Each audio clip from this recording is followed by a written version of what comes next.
आज हम कुछ अलग तरीके से बहुत ही टेस्टी चटपटी बैगन का भरता बहुत ही आसान तरीके से और कुछ अलग अंदाज में बनाने वाले हैं।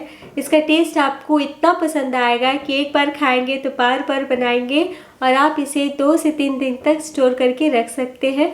तो चलिए बनाते हैं ढाबे जैसे बैगन का भरता। मैंने लिया है गोल वाले 3 बैगन, ग्राम में देखें तो 500 ग्राम। जब बैगन का भरता बनाए तो एक बार बैगन को चारों तरफ से चेक कर ले कि कहीं छेद तो नहीं, यानी कीड़े तो नहीं, और बैगन थोड़ी सॉफ्ट होने चाहिए। बहुत टाइट बैगन का इस्तेमाल बिल्कुल भी ना करें। साथ ही में मैं 4 पके टमाटर का इस्तेमाल कर रही हूँ, आप 5 भी ले सकते हैं। तो सबसे पहले हम इस तरीके से बैगन को एक बार चेक कर लेते हैं काट के कि कहीं अंदर कीड़ा तो नहीं। तो देखिए पूरी तरीके से साफ है। तो आप चाहें तो हल्का सा एक बार और कट लगा लीजिए, ऐसे बैगन जल्दी पक जाएंगे। तो बैगन को पकाने के लिए इस तरीके का जाली का हम इस्तेमाल करेंगे। ऐसे गैस गंदा नहीं होता है। हल्का सा तेल लगा लीजिए ताकि छिलके आसानी से आ जाए, या फिर आप जैसे भरते के लिए बैगन पकाते हैं वैसे भी पका सकते हैं। फ्लेम को हम मीडियम कर देते हैं और अच्छे से बैगन को पका लेते हैं। तो इस टाइम हम लहसुन मिर्चा साथ में पकाते हैं रोस्ट करके। तो आज मैं उस तरीके से बिल्कुल भी नहीं बना रही हूँ, जैसा मैंने कहा कि हम नए तरीके से बनाएंगे और ये भरता आपको और भी ज़्यादा टेस्टी लगेगा। बीच बीच में उलटते जाए। साथ ही में हम हल्का सा ऑयल लगा के टमाटर को भी रख देते हैं।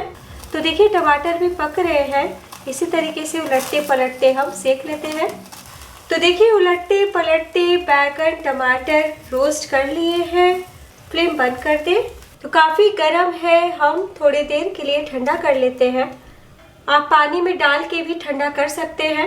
हाथों को पानी में भिगोते हुए हम टमाटर और बैगन के छिलके निकाल लेते हैं, और छिलके चिपकेंगे इसलिए इस तरीके से ज़रूर भिगाएं, बहुत ही आसानी से बाहर आ जाएंगे। देखिए इसी तरीके से बैगन से भी छिलके अलग कर लेते हैं। टमाटर को छील लिया है, अब डंठल को हटा लीजिए और चाकू से ही पहले इस तरीके से हल्का मैश कर ले, क्योंकि अभी काफ़ी गर्म है।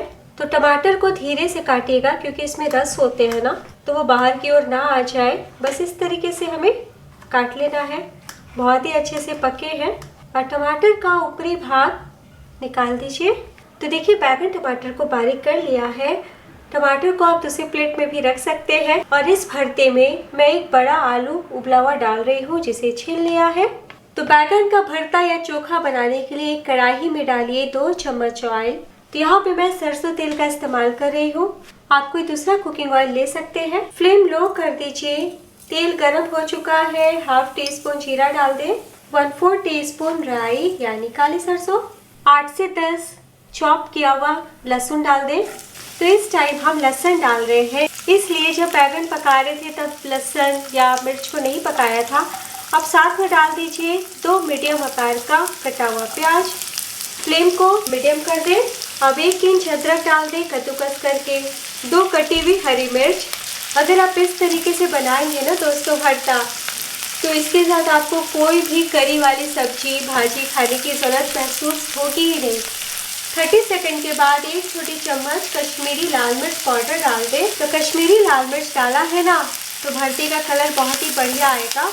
आप दोस्तों पूरी तरीके से स्किप कर सकते हैं और तीखी वाली लाल मिर्च जरा सा डाल सकते हैं। मिक्स कर लें। प्याज को हमें बहुत ज़्यादा नहीं भूनना है, बस इसका कच्चापन चला जाए तभी तक भूनें। अब इसी स्टेज पे डाल दीजिए टमाटर और उसके रस। साथ ही में डाल दीजिए 1/4 टीस्पून हल्दी और नमक स्वाद अनुसार, मिला लें। 1 मिनट के बाद मैश किए हुए बैगन भी डाल दें। इसी टाइम हम उबले हुए आलू भी डालेंगे, तो हाथों से इसी तरीके से ना मैश करते हुए डालें। अब डाल दीजिए हाफ टी स्पून गरम मसाला पाउडर। आप इसके बदले किचन किंग मसाला भी हाफ टी स्पून डाल सकते हैं। मिक्स कर लीजिए। तो भरता थोड़ा सा गीला गीला सा होता है तो ज़्यादा बढ़िया लगता है, और भरते जब बनने के बाद ठंडे होते हैं तो और भी ज़्यादा गाढ़े हो जाते हैं, यानी कि सूखा सूखा सा हो जाता है। अब पोटैटो मैशर से इस तरीके से मैश कर ले, तभी तो चोखा अच्छा बनेगा। और ये भरता मैं थोड़ा भाजी स्टाइल बता रही हूँ, बिल्कुल वैसे ही जैसे ढाबे में मिलता है। तो भरते को बहुत ही बढ़िया से मैश कर लिया है। तो तड़केदार टमाटर बैगन की भरते की रेसिपी अच्छी लग रही हो तो ज़रूर लाइक करें। तो देखिए दोस्तों, थोड़ा गाढ़ा गाढ़ा सा भरता हो गया है, इसलिए मैं यहाँ पे 4 चम्मच पानी डाल रही हूँ। मिक्स कर ले। पानी डाला है ना, इसलिए ढकते हुए हम 1 मिनट के लिए पका लेते हैं। भरता बनके तैयार है। देखिए मैं आपको चला के दिखा रही हूँ। फ्लेम को बंद कर दीजिए और आखिर में डाल दीजिए भरते की चाट नींबू का रस। फ्लेम बंद करके डालें। 1 टेबलस्पून हमने टमाटर डाला है ना, तो वो भी खट्टा होता है, तो उस अकॉर्डिंग आप नींबू का रस डालिएगा।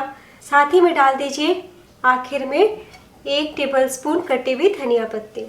मिला लीजिए। तो लीजिए, तड़केदार बैगन का भरता परोसने के लिए तैयार है। इस भरते को जब एक बार खाएंगे ना, तो पूरी सर्दी इसी तरीके से बैगन का भरता बनाना, खाना और परोसना पसंद करेंगे। तो गर्मा गर्म भरते को मैं आपको निकाल के दिखाती हूँ। देखिए कितना लजीज लग रहा है, बहुत ही अच्छी खुशबू आ रही है। तो एक बार ज़रूर ट्राई कीजिए, कैसा बना बताइएगा। और हाँ, वीडियो को ज़रूर लाइक कीजिएगा। तो परिवार के आप 10 से 12 सदस्य को भरता सर्व कर सकते हैं। तो प्याज के साथ भरते को सर्व कीजिए। साथ में मिर्ची ज़रूर रखें और नींबू रखना बिल्कुल भी ना भूलें। तो खिचड़ी के साथ ये तड़के वाले बैगन टमाटर के भरते का साथ हो तो क्या बात है, ज़रूर बनाइए दोस्तों। तो अदरक लहसुन प्याज को हमने भून के लिया है, इसलिए कहीं से कच्ची कच्ची नहीं लगेगी और भरते की शेल्फ लाइफ बढ़ जाएगी, यानी कि आप 2 से 3 दिन तक स्टोर करके रख सकते हैं। मेरे साथ वीडियो में जुड़े रहने के लिए आपका बहुत बहुत धन्यवाद।